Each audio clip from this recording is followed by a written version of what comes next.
¿Qué tal, amigos? Bienvenidos a las charlas pastorales. Mi nombre es Arturo Delgado, episodio número 6, último episodio de esta temporada número 114. Gracias a todos los que nos observan, nos miran, nos escuchan, nos comparten y algunas veces hasta nos recomiendan. Así es que muchas gracias, de veras, se los agradezco de corazón y qué bueno que podemos estudiar de la palabra del Señor. La Biblia es muy amplia, tiene mucha historia.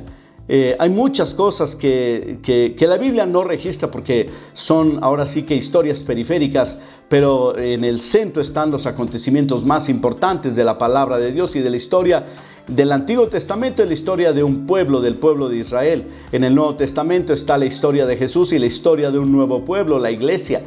Y si tú más o menos tienes este panorama, vas a empezar a entender un poquito acerca de la Biblia, porque el propósito que yo tengo es que tú puedas entender algunas cosas de la Biblia, conocer un panorama general de la Biblia, recibir una aplicación de los textos que estamos estudiando para que pueda tu vida ser mejor y transformada por el poder de Dios y por la espada del Espíritu, que es la palabra del Señor. Así es que, pues ese es mi deseo. Y bueno, yo quiero ir a la pregunta, ¿verdad?, del día de hoy. Dice, no voy a leer un texto, porque aparece en varias ocasiones.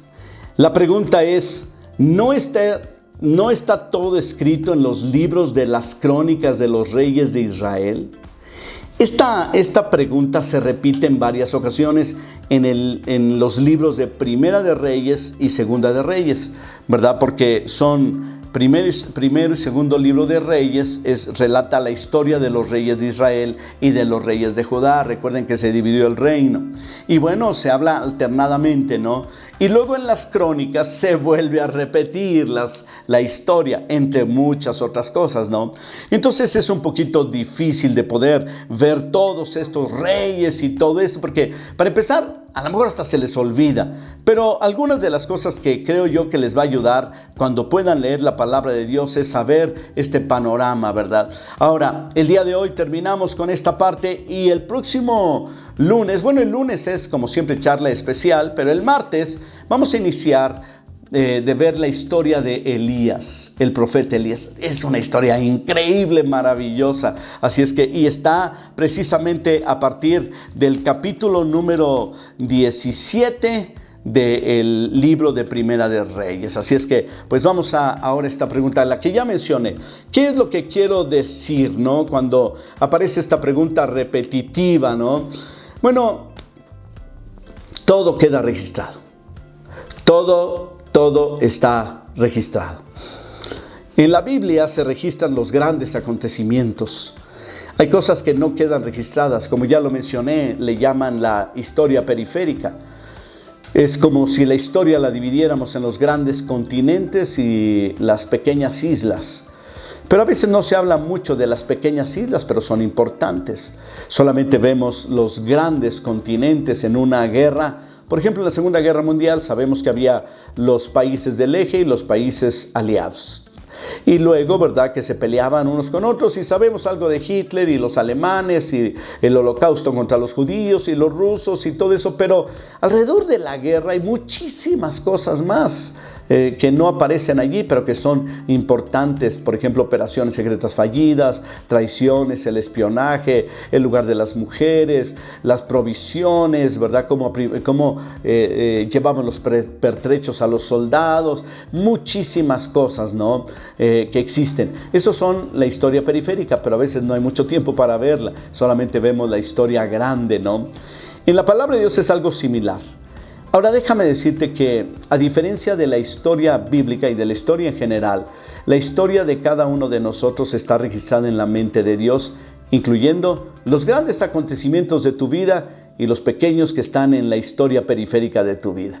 Por ejemplo, tú también sabes cuándo naciste, tienes la fecha de tu nacimiento, pero Dios sabe el nombre de la del abuelito de la enfermera que te atendió.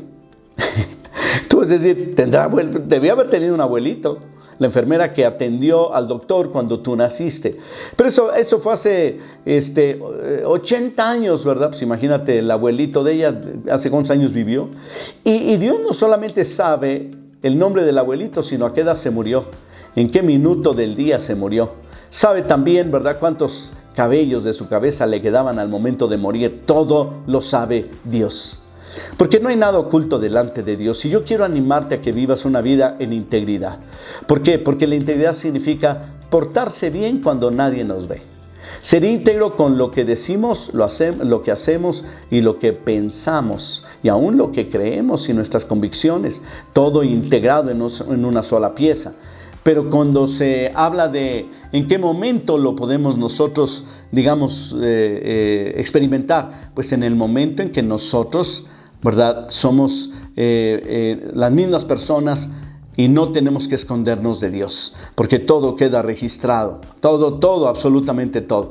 Esto no nos conviene y sí nos conviene, porque por un lado no es conveniente por el hecho de que hasta vergüenza nos da cuando hemos hablado mal de alguien o hemos pensado en nuestro corazón mal de una persona, hemos deseado el mal a otra persona y deseamos una venganza, y Dios mira el deseo, los pensamientos, las intenciones y las motivaciones y lo más profundo de nuestro corazón, aún más que nosotros mismos. Dios lo sabe todo. Y la ventaja, ¿cuál será entonces? Bueno, la ventaja es que si tú vives en integridad, si tú eres un hombre o una mujer que practican la justicia, que saben ser agradecidos y saben reconocer, si saben, ¿verdad?, ser humildes y humillarse delante de Dios, que son personas que aun cuando nadie los ve hacen el bien y lo correcto, y que no esperan el aplauso de las demás personas para el momento de hacer algo por otros o a favor de la obra de Dios, no te preocupes, Dios lo ve, Dios lo recuerda siempre. Y ese es el mensaje. Dios te bendiga. Nos vemos el día de mañana en nuestras reuniones que tenemos ahora sí que presenciales. Y si no nos vemos el día de mañana en alguna de nuestras reuniones, pues entonces nos vemos el próximo lunes en la siguiente charla pastoral. Y si no, los martes en Nicodemo, o ahí donde nos veamos y nos saludemos. Dios les bendiga. Hasta la próxima.